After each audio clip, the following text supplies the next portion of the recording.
attitude yari nziza attitude nge niyo nakunze cyane ahari wenda babaga bari puse no kumva ngo tugiye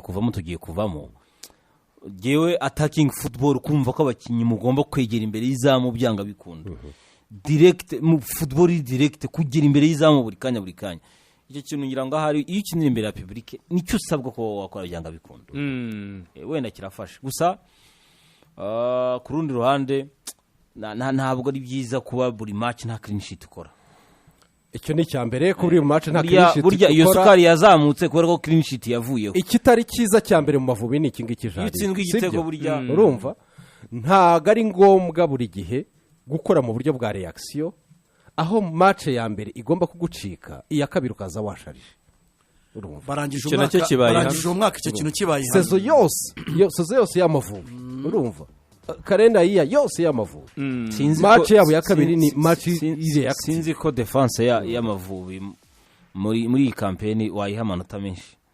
guhera cyane mu gice cya kabiri cy'umwaka mu kwezi kwa gatandatu ubona igitego kijyamo kiri très simple kandi buryo umwimerere w'ivubi ni defense ariko nk'izi qualifiers za shani dutsinzwe ibitego 5 ni byinshi ibitego 5 mu mikino ine ni byinshi ibitego 5 mu mikino ine kuri zino qualifiers ni bari byinshi kuri ba adversaire kandi bigaragara ko bakinika na South Sudan ibyo bitego na South Sudan gutsinda ibitego 5 ni byinshi cyane ni byinshi kintu rero cyihame cyo gutsindwa umukino wa mbere ugatsinda wa kabiri nacyo nizere ko 2025 gusa nanone habayemo n'imvune nyinshi ku bakinnyi bamwe bari basanzwe bakina muri iyo myanya wenda nabyo ushobora kuba wagira icyo wongeramo qualification hari na interview y'umutoza utubwira ko dusezerewe nawe ntiyari abizi tumva nta kintu kinini kuko amategeko yaje guhindukana kuri iki cyumweru ariko se kugera uyu munsi hari ubizi kugeza n'uyu munsi rega ntiturabona confirmation officielle katurindire official confirmation ya CAF press conference umutoza nicyo nawe ntabyo yarazi mu kubivuza oya umwuka wari uhari hariya hari muri kintu cyo kuvuga atari kuko bitubona iyi kipe hano twari kwitsinda n'ibitego 5 yadutsinze gute Juba icyo kintu cyari gihari hagaruka no kukina abantu babwiraga abayobozi batari ko Amavubi muyategura kuko nk'abantu muvuga ngo muri fuzi no qualification cyangwa biratugwirira preparation ya match arena preparation ya match retour zari zihabanye wagira ngo si n'ikipe byo bwabyo byari bihabanye muri ibuka antecedents zino mikino ya shani kubatoza ko nibuka nabashije bano bayobozi bakuru ariko ubu umutoza mukuru azahita agaruka ubu tubonye qualification n'ibindi niwe watujyana muri shani bati yego Trostin azabigaruka Trostin niwe nitubona qualification niwe uzatujyana muri shani shana amushyira ku ruhande biragaragara ko agategura AFCON agategura ko World Cup qualifiers biragaragara ko bumvikanye barumvikanye hari terms ngo zitari zarangira ariko bazazinoza nagaruka principe yo kongera amasezerano yararangiye hagati ya Trostin na bazazinoza nagaruka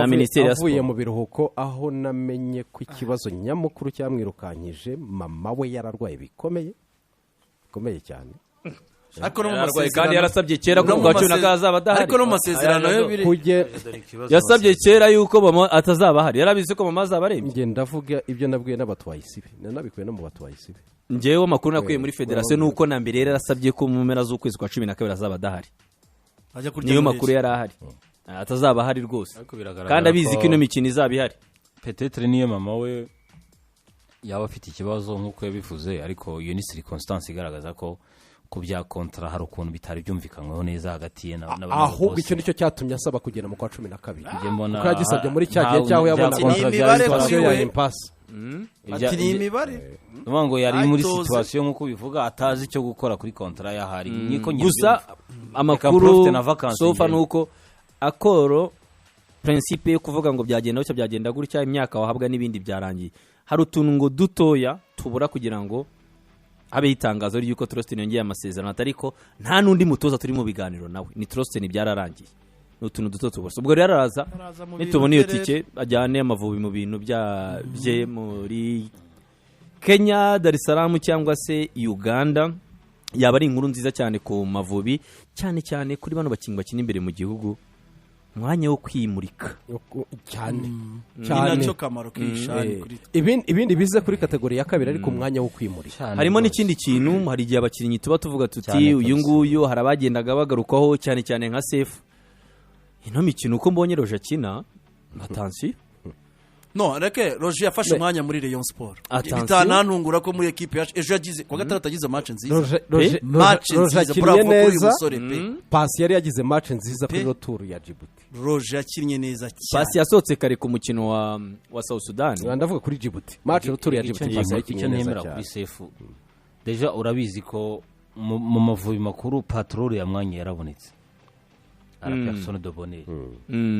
ahandi rero muri cyane niba utari murakina muri equipe yawe wiki ni week out niba bigaragara ko utari buhozeho abandi barahari numvise ngo harabaye n'ikibazo cya indiscipline umutoza yarabivuze Jimmy erega indisipurine naracyumvishije mu kuri cyumweru sefu. gishize naraje gukurikirana ndayimenya indisipurine hari imyenda y'imyitozo ngo ataremese ibyo kwa Tom yari ayambaye imyenda y'imyitozo n'iya Uremeta ariko ugiye kureba sinzi ko wavuga ko mwana baro w'umwitozo wavuga ngo wenda umuntu yawutwaye niyo Havugwa kesi n'ibindi nicyo numvishije icyo cyaba kiri toto kuri njyewe ni imyambaro y'imyitozo niga ko n'umukinnyi utagombye kwipuriva n'umukinnyi umuntu yanasaba ko binashobotse minisiteri ya siporo jezi kuko buriya nitubana n'abantu bagurisha ibikoresho bya siporo kuko buriya ntituzi ko ibikoresho bya siporo bigura franchement iyi myambaro ku bakinnyi bumva yari banayisaba yarayijyanye muri selection yabanje ya Chan yari yarayijyanye oya imyambaro bari bafite mu myitozo hari ikabutura n'umupira njye nanabyumvishe ko narabyumvishije ndakurikira ndabaza ese yaba wenda ni igikapu kuko ari ukuntu baza bakabahereza ibikoresho bitandukanye bituma wipuriva baravuga bati umukinnyi ni wawe. ikabutura n'umupira